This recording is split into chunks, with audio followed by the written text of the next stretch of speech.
G'day boys, today we're on the Real Bruno's account to have a look at his new LD5 Shadowcaster Shun. Let's have a quick look at the skills first and then we'll get in and maybe we've got a guild war and maybe an arena offense that we'll test him out on.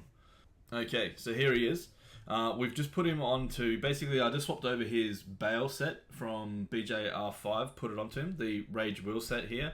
He's on a attack, crit damage and attack build. Let's have a quick look at his skills though. Alrighty, so skill 1 attacks the enemy to stun for 1 turn with a 30% chance, and that goes up by an extra 20% with skill up, so 50% chance to stun on skill 1. Skill 2 ties the enemy's shadow and grants an effect that gives 30% of the first hit damage to all enemies if you deal a single target skill damage to the target. This effect can tie one target at a time and gets untied if the tied target gets hit by a single target attack or if you get defeated. Does not apply to boss battles. Right. So basically he ties a shadow to that enemy, and then when you hit that enemy it deals 30% of that damage to everybody else in the enemy team. And then the passive here ignores defense when attacking a target tied by the shadow, and the shadow you tied won't get untied even if the enemy takes damage. Okay. So basically once you put the shadow on him with your skill 2, then when you hit him again with your skill 1, you're going to be doing ignore defense damage to that target, as well as then 30% of that damage is going to get split across to the other targets that we're going to be hitting as well. And he also has the massive crit rate lead, 38% crit rate lead. So that's why we've kind of got him ruined with really low crit rate here. He gets the extra 38%, not quite putting him up to 100%, but still really high crit rate with massive damage. A lot of attack, a lot of crit damage. So we'll see how much damage he can actually get done here, and if he can maybe one-shot a unit and do big damage to the other 2 units there. That's kind of what we're looking for here. So let's go check it out. We'll see if we can get him into some guild wars. We'll take him into this top team here, into the Wind Monkey, Praha, and Jean. We'll use him with we're just going to use him with a basic team here, the Fran, Lauren, just to test him out. We're going to get the attack buff and the immunity, bit of sustain from the Fran here to try and keep him alive, and the defense break and the strip if we need it from the Lauren here, just to set up for a bit of extra damage, and we'll see how much damage he can do. Alrighty, so here we go. As long as we don't, beautiful, nothing's up.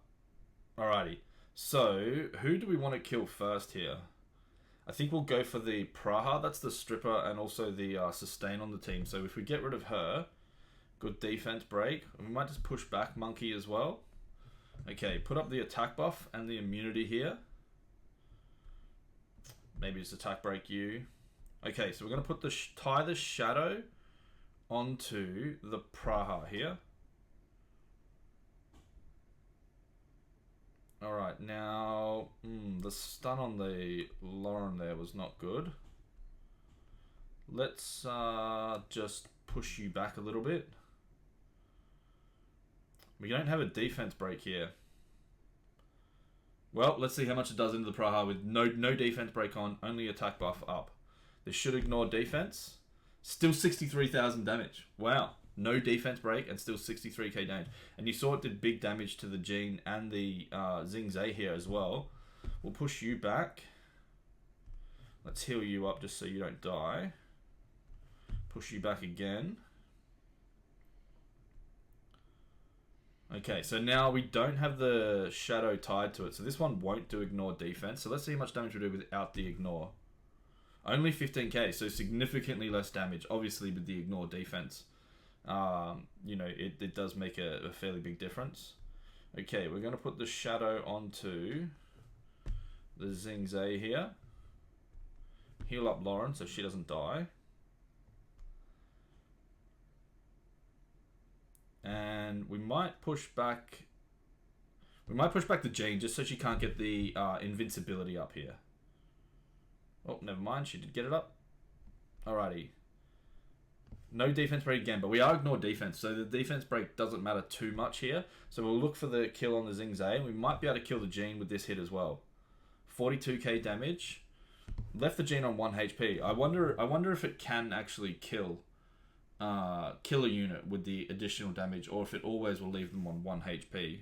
Okay, here's another team that we can bring it into. Again, the Fran's great into the Jean with the immunity to stop you getting the provokes. The Lauren's just good for the strip and the defense break, and then the big damage we're looking for is going to be coming out of the Shun here.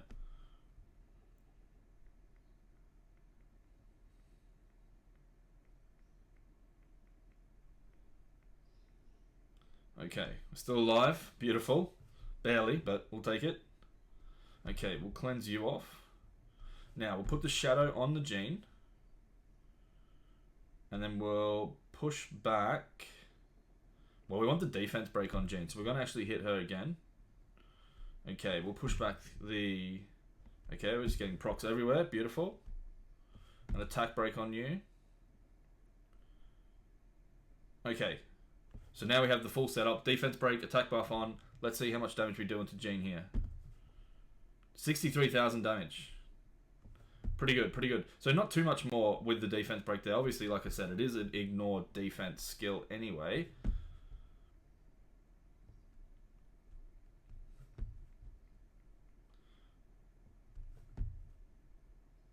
Alrighty, can we get the stun? Good stun. So a little bit of CC out of him too. 50% skill 1 stun is actually pretty decent. We'll tie the shadow on here again. Oh, he resisted. So they can resist you tying the shadow. Okay. That is interesting. That's good to know as well. That's good to know. Ah, they killed off there. So he's doing reasonable damage. Okay, we'll bring it into this top team here. The Vigor, the Armana, and the Leo. We shouldn't need the speed here at all, so we'll see. Now he's doing okay damage, but the problem is it 2 turns, you know. So we're doing 60k damage plus then 30% of that, which is about like 20,000 damage on either of the side targets. But it takes 2 turns for him to set that up, as well as he does probably need a bit of setup with the... He doesn't necessarily need the defense break, but the attack buff, he does need that setup at least. We'll push you back here. Okay, attack buff up. We might just attack break the Leo. Okay, we'll tie the shadow onto you.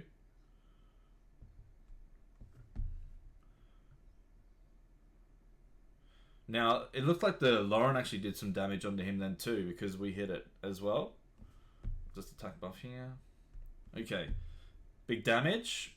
And I think we missed a crit because of the anti-crit there. But the shadow's still on. Okay.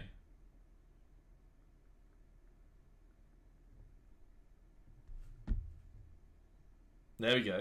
Okay. Okay. Pretty big damage there. Pretty big damage again. But again, it's like quite a fairly long setup. Probably not super ideal.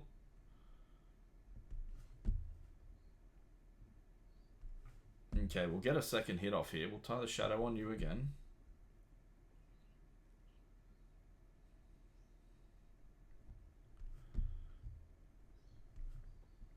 Okay.